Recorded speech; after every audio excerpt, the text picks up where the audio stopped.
Barry said this. He said God knit our hearts together, and they're like Jonathan and David in the Bible. They're very close, and I'm excited about Eric coming and Race Chapel coming the third Sunday night, and it's going to be exciting. Okay. Has anybody here, God's done anything good for you this week you'd like to share it? Yes, he does something good for me every day. I just realize I'm sitting here and my whole family's in church. Praise the Lord. Amen. It's good to have my little brother tonight. His last name's Snyder.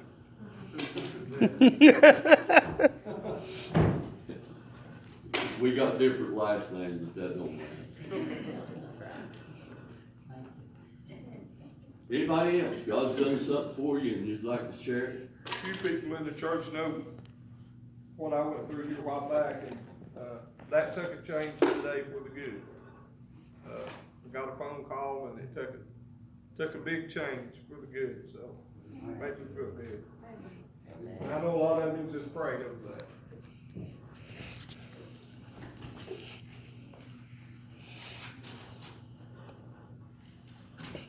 Revelation chapter 6.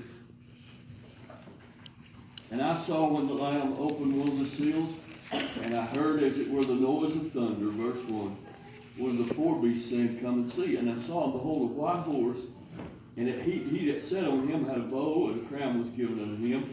And he went forward conquering and to conquer. And Jesus said this, and Jesus answered and said unto him, Take heed that no man deceive you, for many shall come in my name, saying, I am Christ, and shall deceive many. Deceit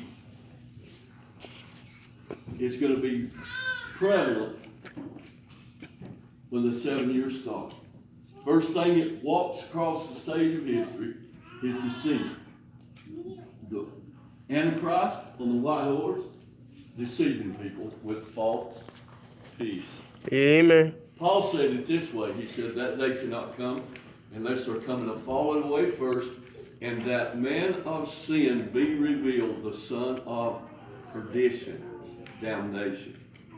But Christ, Daniel said that the prince would come. He called him prince. So Daniel, Christ, Paul, and John, they all hinged together and they all fit together. Verse 3. And when he had opened the second seal, I heard the second beast say, Come and see. Now watch this. Anytime something's addressed to earth, the four beasts speak. Anything that takes place in heaven, the 24 elders. Up to this point, anything in heaven, the 24 elders spoke to John. John said, who are these? Who are these? Talking about the multitude, the 24 elders were talking. But when it comes to the earth, the four beasts, and we know the reason why. Because God's covenant wasn't just with Noah, it was with the beast, the domestic animals, and the eagle. He made the covenant with all of them. So there they are. They're all represented. So anything that happens in the earth, it's the four beasts that's talking. I just thought I'd point that out. And when he opened the second seal, I heard the second beast say, Come and see. And there went out another horse that was red, and power was given unto him that sat thereon to take peace from the earth, and that they should kill one another, and there was given unto him a great sword. Folks, ISIS,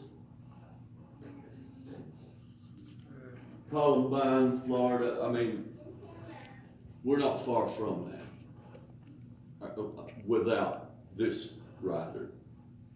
The whole world is in a mess. Yeah.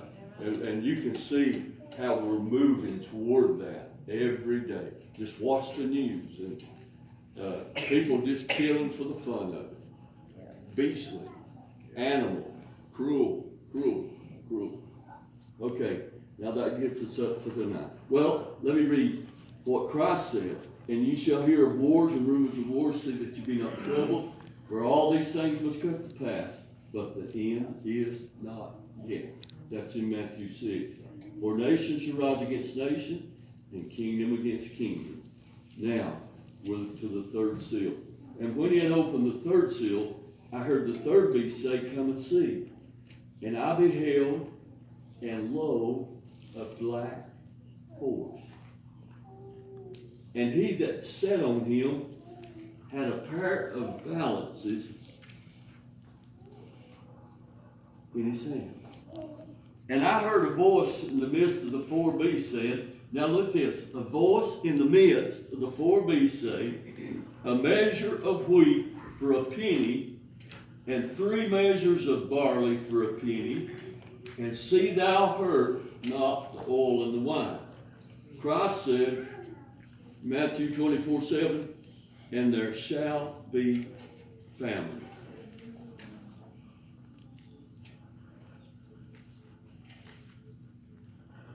This time when the rider appears, he holds no weapon, no sword, no bow, but a pair of scales. And it indicates scarcity to the extent of famine. Does famine not always follow war? If the second rider takes peace and nation rise against nation, doesn't famine just always follow war?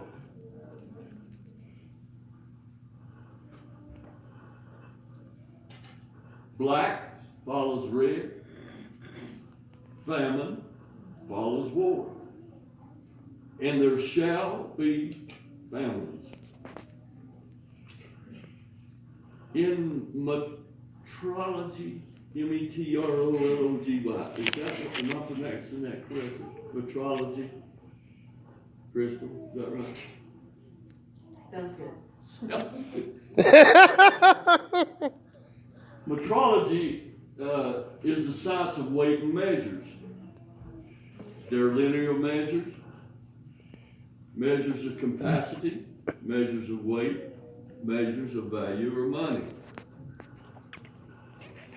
Here the word measure is used to denote the amount of feed required for one man, one day. The penny was the daily wage of a laborer at that time. Think of a man working all day long, and he's got a family, and he only gets enough food. He can only buy enough food for himself, but he has to share it with the rest of the family. Now that's the illustration used. The man works all day, just gets enough food for himself. That's sad.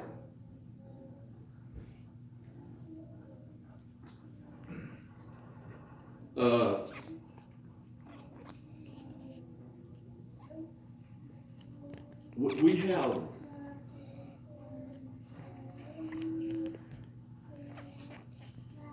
some interesting stats. Folks, I'm just going to point this out to show you how that this is not far-fetched stuff we're talking about. You know, we're going faster than we realize. Half the children of preschool age are so undernourished that their physical and mental ability is retarded. Mortality among them is 60 times what it is in our society. More than half the world goes to bed hungry.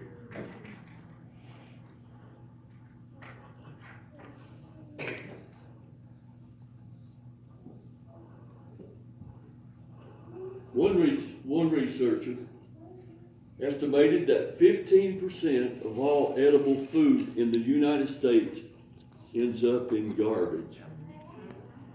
at a cost of $17.5 million annually. And that's William W. Rathay, American behavioral scientist. An American dog has a higher protein diet than most people in poorer countries. A dog. While we sit down to dinner, 400 people will starve to death.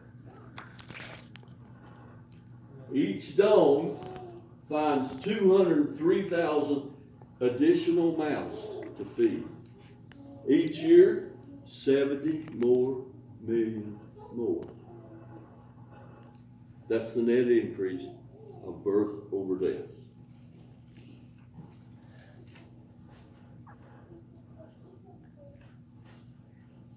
What's the world population now?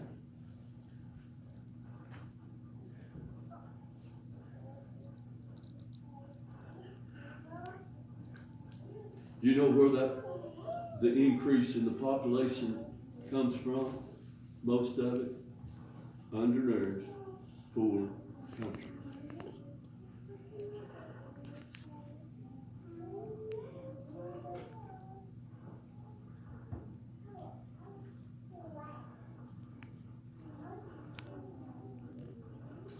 Who relieves them people? Red Cross? Samaritan's Purse. There are a lot of organizations that tries to help third world countries, but they can't even touch the tip of the iceberg. So, the first horse, the Antichrist, the second horse to take peace, and then the third, famine. And it's what, see, folks, how we just don't realize some of this stuff that goes on in the world.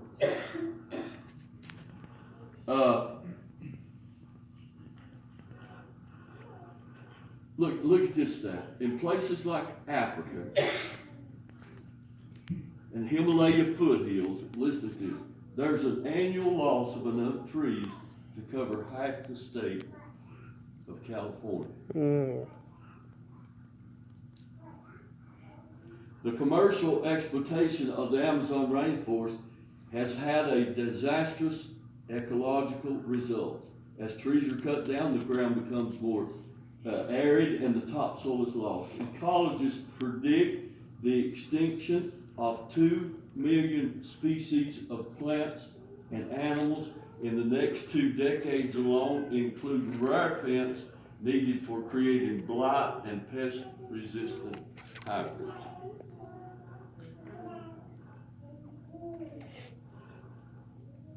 Each year, the world consumes about 1.2 billion metric tons of grain alone, enough to build a highway 18 yards wide, 615 around the world at the equator.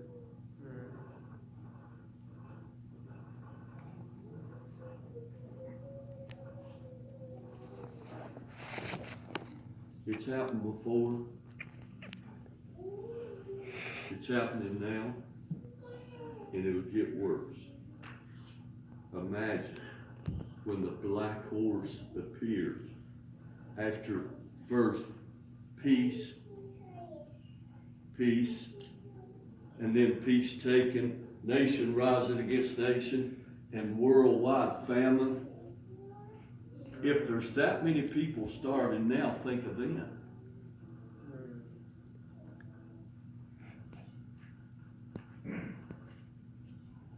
Verse 7, and when it opened the fourth seal, I heard the voice of the fourth beast say, come and see. Now all 4 beasts, and that's all the horsemen they are, 4. And when it opened the fourth seal, I heard the voice of the fourth beast say, come and see. And I looked, and behold, a pale horse, and his name that sat on him was Death.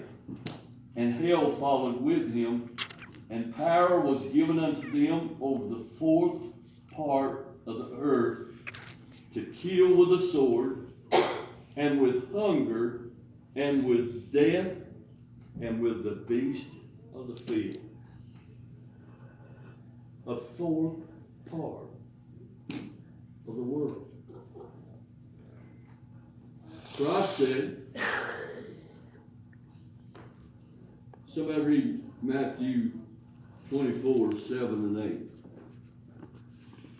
The nation shall rise against nation and kingdom against kingdom. There shall be famines and pestilence and earthquakes in divers places. All these are the beginning of sorrows. Pestilence. Read that again. For nation shall rise against nation, Listen, and kingdom against kingdom. listen. There shall be famines, Famine. pestilence, and earthquakes. And we dealt with famines. And then what? Pestilence. Pestilence. What's that? It's bugs, Bugs. mosquitoes, pests, And then read on. um, So we dealt with famine, and that's earthquakes in divers places. pestilence. And what did it say about the beast? No, that's Revelation. Okay, I'll go back. Now this is what the fourth seal says.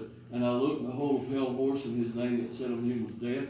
And hell followed with him, and power was given unto them over the fourth part of the earth to kill with the sword, with hunger, with death, and with the beast of the earth.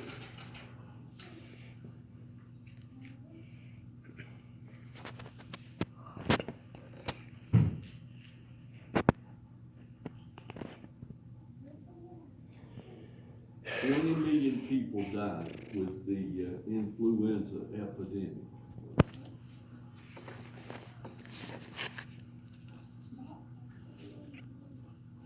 $6 million died with, how do you pronounce Typhus? Typhus? Huh? Thy, that's that. No, TYP. It's still typhus. That's typhoid fever, isn't it? Huh? Isn't it typhoid fever? The typhus? Yeah.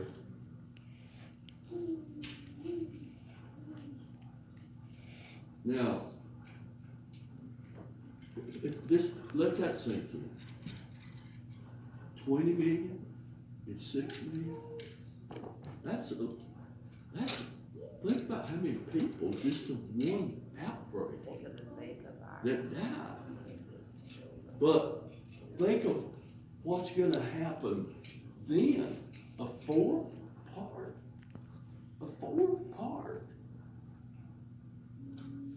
That's staggering, folks. A fourth part of 8 billion people? My goodness.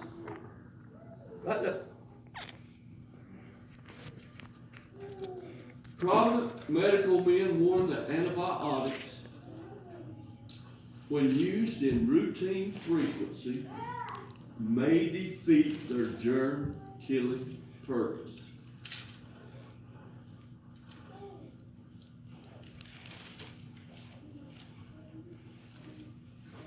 Drug-resistant bacteria that can fool antibiotics at once have already appeared. The doctors don't give antibiotics like they used to. It's a have-to case. That's the reason. Unless drastic measures are introduced, physicians may find them back in the pre-antibiotic Middle Ages in the treatment of infectious disease. Folks, what we read about is not far away. Right. It's possible. Come on, preacher. It's happening now. It's possible. Look, I found this interesting. In 1975, the United States signed an international treaty banning the first use of biological and chemical weapons and ratified along with the USSR the production and stockpiling of biological weapons for defensive purposes. The period since 1975 has been a period of neglect on the part of the USA, since it's become increasingly evident that the Soviet Union has ignored the treaty. Their use of chemical weapons in Afghanistan's allegation that they supplied yellow rain for the use in Laos and Campuchia Rumors of mysterious 1979 epidemic killing considered number of people in the Soviet Union.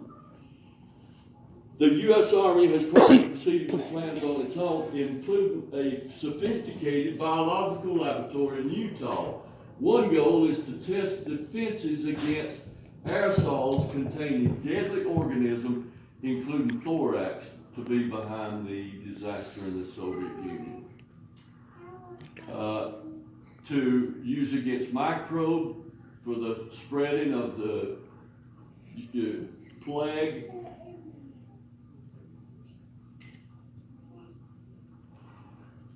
In order to test against such microbes, the Army, of course, will have to stop them.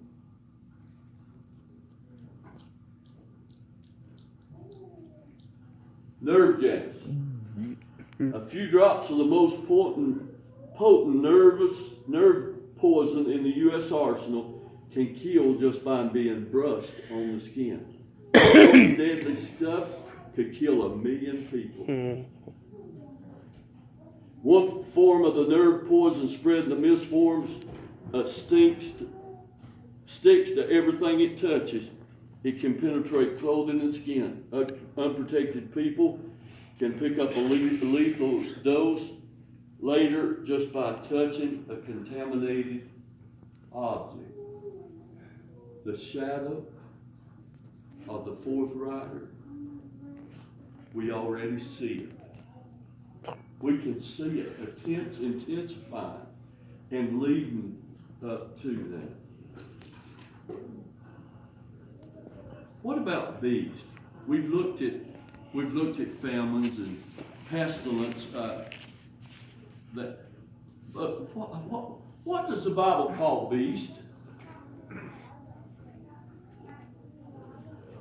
What's a beast?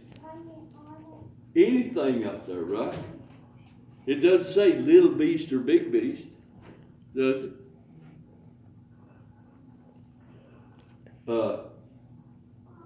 Unless they're domesticated, they're not considered because they're separated. They differentiate. For instance, the lion, and then you've got the calf in the four beasts that he saw. And let me go on here. My goodness, I know. Keep going, we're not. Let me point one thing out. Rats, just one little bitty tiny creature, one little bitty, a little beast.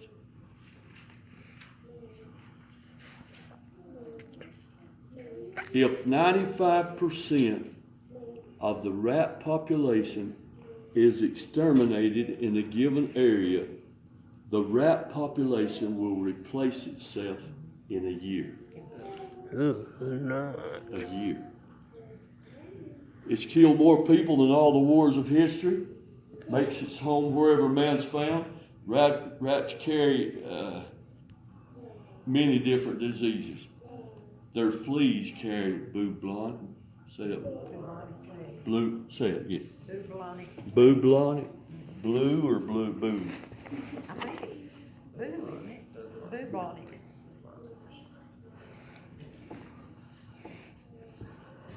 And that bubonic plague killed a third of the population of Europe in the 16th century. Think about that. Rats.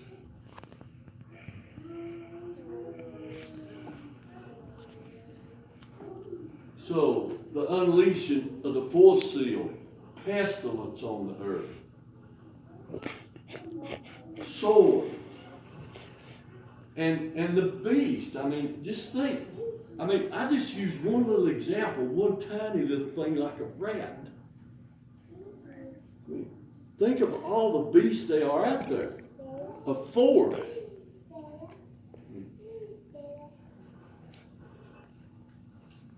And power was given unto them to over the fourth part of the earth. A fourth part of the earth.